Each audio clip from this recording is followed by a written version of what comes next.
Hello friends, good morning. आज मैं सुबह 4 बजे उठी हूँ। 4 बजे उठना बहुत अच्छा होता है। ये इस टाइम ब्रह्म मुहूर्त होता है, तो हमारे में अमृत वेला बोलते हैं। और बाकी वैसे इसको ब्रह्म मुहूर्त बोलते हैं। 3 बजे से लेकर 5 बजे तक का जब ब्रह्म मुहूर्त होता है, तो इसमें उठ के आप नहा धो के अगर पाठ पूजा करते हो तो वो बहुत अच्छा होता है।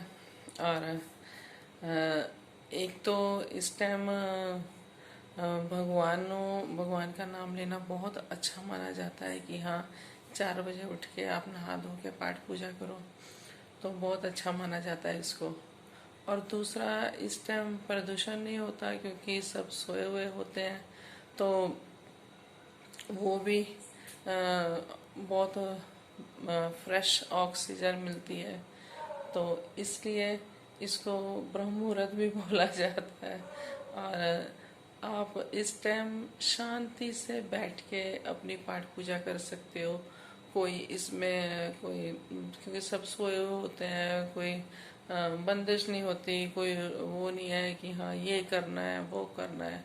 इस टाइम फ्री माइंड होता है और फ्रेश माइंड होता है, तो इसलिए इसको ब्रह्म मुहूर्त बोलते हैं। देखो, बाहर अभी तक अंधेरा है ना। अभी अंधेरा है बाहर, तो अभी हम नहा धो के तो फिर मैं अब पाठ पूजा करूँगी। तो इस टाइम बहुत शांति मिलती है मन को, और बहुत मन से पाठ किया जाता है। तो अब मैं नहा धो के बस अपना शुरू होती हूँ, और उसके बाद ही फिर चाय पानी पियेंगे।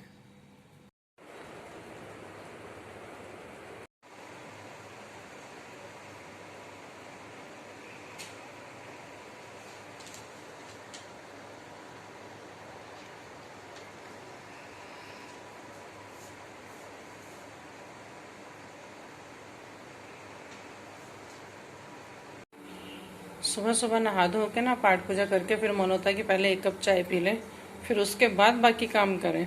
अब मैं ना पहले चाय ही बना रही हूँ, पहले 1 कप चाय पी लूँ, उसके बाद ही फिर और काम करना शुरू करूँगी। चाय रेडी हो गई, अब तो सिर्फ खाली ना चाय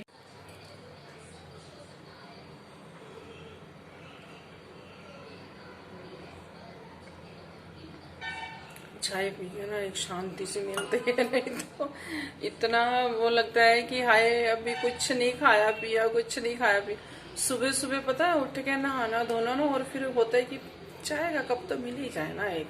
तो वही है कि चाय पी के फिर बाकी सारे काम में फिर शुरू हो जाए बंदा। तो लेकिन फिलहाल तो अभी तो चाय पी के अभी तो मैंने प्रसाद बनाना है, क्योंकि आज आपको मालूम ही है कि आज कंजके हैं, तो अष्टमी है आज। तो फिर आज नवरात्रि है, और नवरात्रि का प्रसाद हमारा अब रेडी।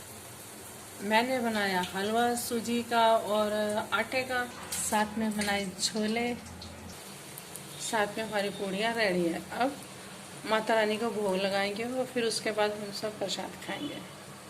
ये सज गई हमारी माता रानी की थाली। अब हम बस प्रसाद का भोग लगाएंगे। कंजके तो जहाँ पे हमारे मिलती नहीं है, क्योंकि हैदराबाद में तो लोग कंजके नहीं बिठाते, तो आज हम ही सिर्फ नॉर्थ वाले ही हम लोग ही ये अष्टमी करते हैं।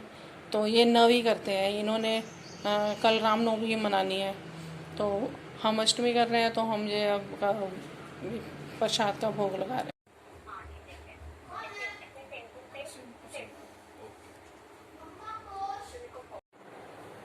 हेलो फ्रेंड्स, मैं हूँ मुझे सगी। आपको नवरात्रि की बहुत बहुत बधाई हो। आज नवरात्रि की अष्टमी की पूजा है। आज सब लोग अष्टमी की पूजा कर रहे हैं, और मैंने भी की है। मैंने भी हलवा पूरी बनाई, और तो माता रानी को भोग लगाया। हमारे यहाँ कंजके नहीं मिलती यहाँ पे। मैंने नहीं देखा कोई कन्या किसी के घर में जाके वहाँ पे ऐसे खाना वगैरह खा रहे हैं। यहाँ पे ये अष्टमी नहीं मनाते, ये रामनवमी मनाते हैं। रामनवमी में भी ये कंजके नहीं बिठाते, ये मंदिरों में अपना भजन कीर्तन जो भी करते हैं ऐसा करते हैं। तो हम लोग ऐसे अष्टमी बिठाते हैं, तो अच्छा लगता है हम लोगों को। हमारे अपने नॉर्थ के फेस्टिवल हैं, इनके साउथ के हैं, तो ये अपने हिसाब से करते हैं, हम लोग अपने हिसाब से करते हैं। तो लेकिन किसी भी हिसाब से करो, पाठ पूजा तो पाठ पूजा, भगवान का नाम तो भगवान का नाम है। पहले जमाने में पता क्या होता था, पहले जमाने में था कि 4 धाम की यात्रा करनी है ना, क्योंकि बहुत मुश्किल होता था 4 धाम की यात्रा करनी, जहाँ किसी गुरुद्वारे में जाना, जैसे ना 4 धाम की यात्रा, जैसे 4 धाम की यात्रा करते हैं और दूर दूर तीर्थ यात्रा करने जाते हैं। तो ये ना उस जमाने में तीर्थ की वैल्यू थी। क्यों? क्योंकि उस जमाने में तीर्थ करने बहुत मुश्किल थे। सतयुग में ला लो या सतयुग से बाद में भी लगा लो, तीर्थ करने बहुत मुश्किल थे। क्यों? बैलगाड़ियों पे जाना, कितने रास्ते पहाड़ होते थे, है ना। ऐसे सड़कें थोड़ी होती थी जैसे आजकल सड़कें हैं, ऐसा कुछ नहीं होता था। तो एक बार वो 4 धाम की यात्रा करने जाते थे तो उनको 4 साल लग जाते थे, 5 साल लग जाते थे उनकी यात्रा में। और फिर सराय होती थी, सराय में जाके बेचारे वहाँ पे रेस्ट करते थे, तो वहाँ पे डाकू आ जाते होते थे। उस टाइम लूट मार बहुत होती थी, ऐसी चीजें बहुत थी। तो उस टाइम यात्रा की वैल्यू थी कि जिसने 4 धाम की यात्रा कर ली वो, है ना, भी भगवान का वो अच्छा है कि उन्होंने भगवान का फल ले लिया जो भी है। तो लेकिन आजकल कलयुग है, कलयुग में यात्रा बहुत इजी है। आप मर्सरी पे चले जाओ, आप हवाई जहाज पे चले जाओ, आप हेलीकॉप्टर पे चले जाओ, कहीं भी आपने जाना है तो आप आराम से जाके यात्रा कर सकते हो। क्योंकि यात्रा हम 4 धाम की यात्रा कर रहे हैं, हम 4 दिन में कर लेंगे, 1 हफ्ते में कर लेंगे, है ना। पहले सालों में होती थी, कहाँ अब 1 हफ्ते में सब खत्म हो जाता है ना। तो ये इजी था उस टाइम, ये मुश्किल था, इस टाइम ये इजी है। तो अब उसकी वैल्यू अब कम है, तो अब वैल्यू क्या है, अब हम घर में अपने घर में ही बैठकर कितनी पाठ पूजा करते हैं, कितना समय हम अपने झमेलों से निकाल के हम भगवान का नाम जपते हैं। भगवान का नाम जपना बहुत जरूरी है। तो आजकल कहते हैं कीर्तन प्रधान, कि कीर्तन जो हम कर रहे हैं, सत्संग कर रहे हैं, जैसे हम मंदिरों में भी जाते हैं, वहाँ पे भी पाठ पूजा होती है, सत्संग होता है। तो घर में जैसे सत्संग होता है, घर में आप टाइम निकाल के अपना सुबह शाम पाठ पूजा करते हो, उसकी वैल्यू अब ज्यादा है। क्योंकि अब तीर्थ करना इजी हो गया और घर में बैठ के नाम जपना मुश्किल हो गया। क्यों? वो इसलिए मुश्किल हो गया क्योंकि हम सारा दिन बिजी रहते हैं, घर के कामों में बिजी रहते हैं, मोबाइलों में बिजी रहते हैं, टीवियों में बिजी रहते हैं, कंप्यूटर पे बिजी रहते हैं, लेकिन हम भगवान का नाम लेने के लिए टाइम नहीं निकाल पाते।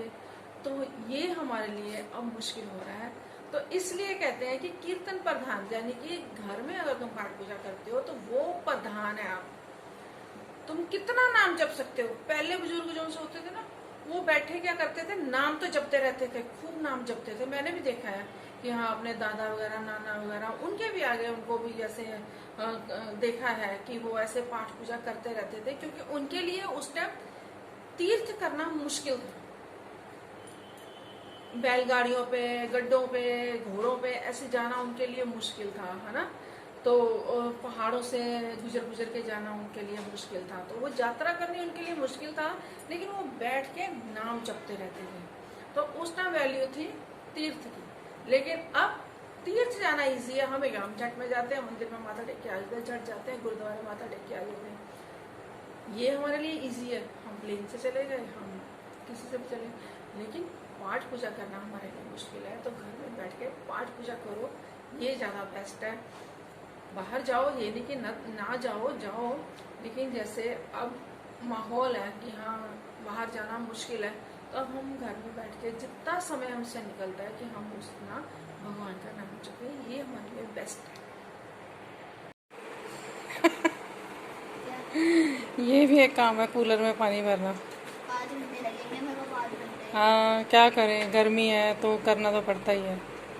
अब एसी हो तो फिर तो टेंशन नहीं है, अब एसी है नहीं तो कूलरों में पानी भर। हाँ, पर हवा तो आ ही रही है, वैसे तो हवा बथेरी है। आज हो रही है बारिश, देखो बिजली कड़क रही है।